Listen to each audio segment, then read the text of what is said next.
संबंध पूर्व श्लोकों में देही की निर्विकारता का जो वर्णन हुआ है, आगे के श्लोक में उसी का दृष्टांत रूप से वर्णन करते हैं। वासांसि जीर्णानि यथा विहाय नवानि गृह्णाति नरो पराणि तथा शरीराणि विहाय जीर्णान्यन्यानि संयाति नवानि देहि। मनुष्य जैसे पुराने कपड़ों को छोड़कर दूसरे नए कपड़े धारण कर लेता है, ऐसे ही देही पुराने शरीरों को छोड़कर दूसरे नए शरीर में चला जाता है।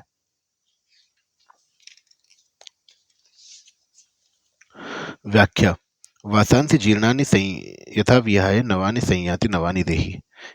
इसी अध्याय के 13वें श्लोक में सूत्र रूप से कहा गया था कि देहांतर की प्राप्ति के विषय में धीर पुरुष शोक नहीं करते। अब उसी बात को उदाहरण देकर स्पष्ट रूप से कह रहे हैं कि जैसे पुराने कपड़ों के परिवर्तन पर मनुष्य को शोक नहीं होता, ऐसे ही शरीर के परिवर्तन पर भी शोक नहीं होना चाहिए। कपड़े मनुष्य ही बदलते हैं, पशु पक्षी नहीं। अतः यहाँ कपड़े बदलने के उदाहरण में नरः पद दिया गया है। यह नरः पद मनुष्य योनि का वाचक है और इसमें स्त्री पुरुष बालक बालिकाएं जवान बूढ़े आदि सभी आ जाते हैं। जैसे मनुष्य पुराने कपड़ों को छोड़कर दूसरे नए कपड़ों को धारण करता है, ऐसे ही यह देही पुराने शरीरों को छोड़कर दूसरे नए शरीरों को धारण करता है। पुराना शरीर छोड़ने को मरना कह देते हैं और नए शरीर धारण करने को जन्मना कह देते हैं।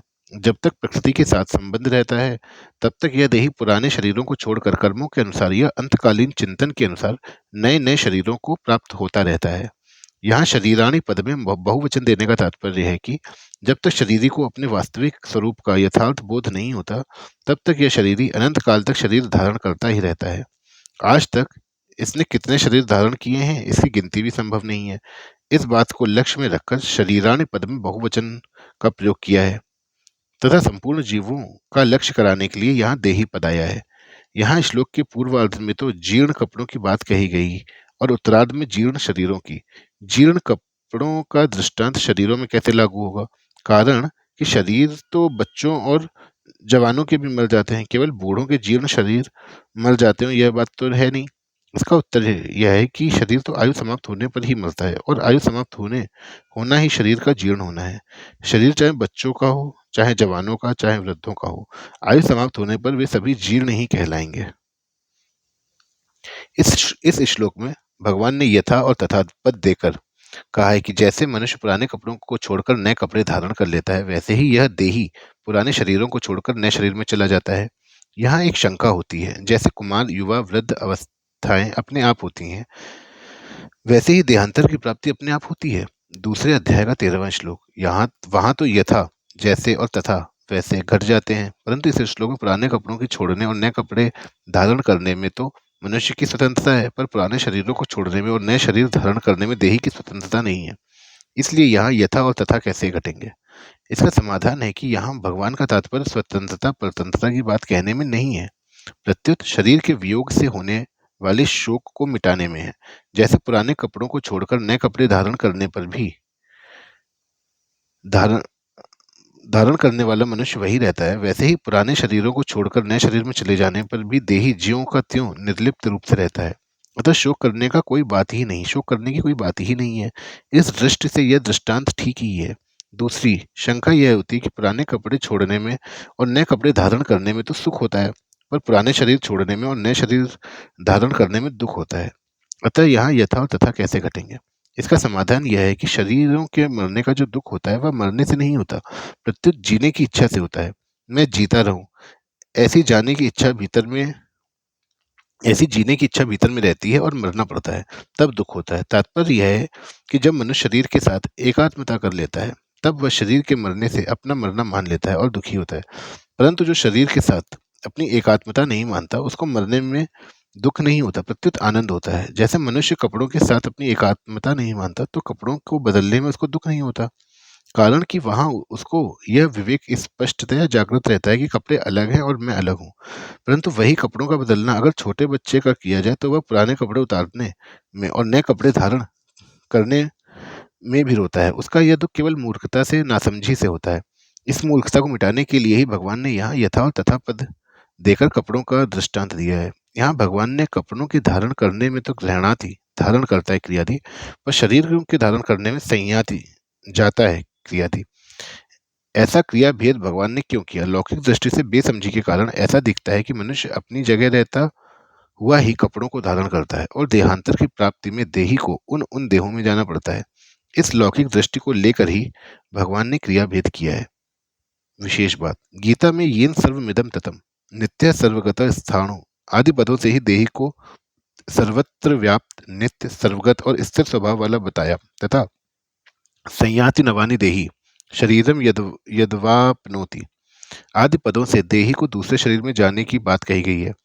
अतः जो सर्वगत है, सर्वत्र व्याप्त है, उसका आना जाना कैसे है? क्योंकि जो जिस दिशा में ना हो उस देश में जो जिस देश में ना हो उस देश में चला जाए तो इसको जाना कहते हैं, और जो दूसरे देश में है वह इस देश में आ जाए तो इसको आना कहते हैं।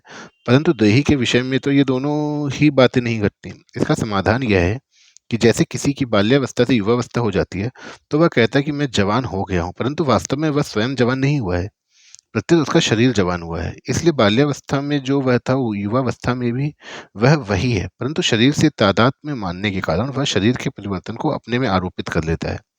ऐसे ही आना-जाना वास्तव में शरीर का धर्म है, पर शरीर के साथ तादात्म्य में होने से वह अपने में आना-जाना मान लेता है।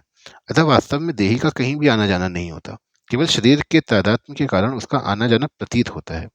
अब यह प्रश्न होता है कि अनादिकाल से जो जन्म-मरण चला आ रहा था, उसके कारण क्या हैं? कर्मों की दृष्टि से तो शुभ-अशुभ कर्मों का फल भोगने के लिए जन्म-मरण होता है। ज्ञान की दृष्टि से अज्ञान के कारण जन्म-मरण होता है, और भक्ति की दृष्टि से भगवान की विमुखता के कारण जन्म-मरण होता है।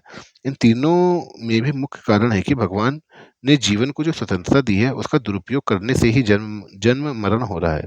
अब वह जन्म-मरण मिटे कैसे? मिली हुई स्वतंत्रता का सदुपयोग करने से जन्म-मरण मिट जाएगा। तात्पर्य है कि अपने स्वार्थ के लिए कर्म करने से जन्म-मरण हुआ है, अतः अपने स्वार्थ का त्याग करके दूसरों के हित के लिए कर्म करने से जन्म-मरण मिट जाएगा। अपनी जानकारी का अनादर करने से जन्म-मरण हुआ है, अतः अपनी जानकारी का आदर करने से जन्म-मरण मिट जाएगा। भगवान से विमुख होने से जन्म-मरण हुआ है, अतः भगवान के सम्मुख होने से जन्म-मरण मिट जाएगा।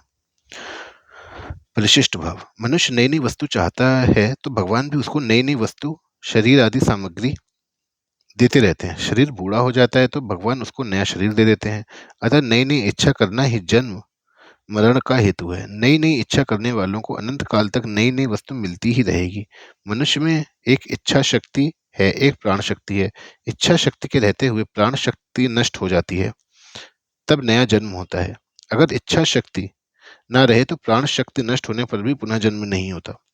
कोई भी दृष्टांत केवल एक अंश में घटता है, सर्वथा नहीं घटता। यहाँ पुराने कपड़े छोड़कर नए कपड़े बदलने का दृष्टांत केवल इस अंश में है कि जैसे आदमी अनेक कपड़े बदलने पर भी एक ही रहता है, ऐसे ही स्वयं अनेक योनियों में अनेक शरीर धारण करने पर भी वह वही का वही रहता है एक।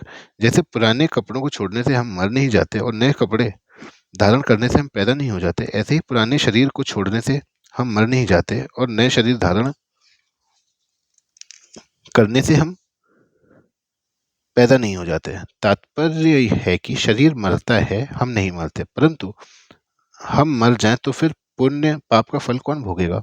अन्य योनियों में कौन जाएगा? बंधन किसका होगा? मुक्त कौन होगा?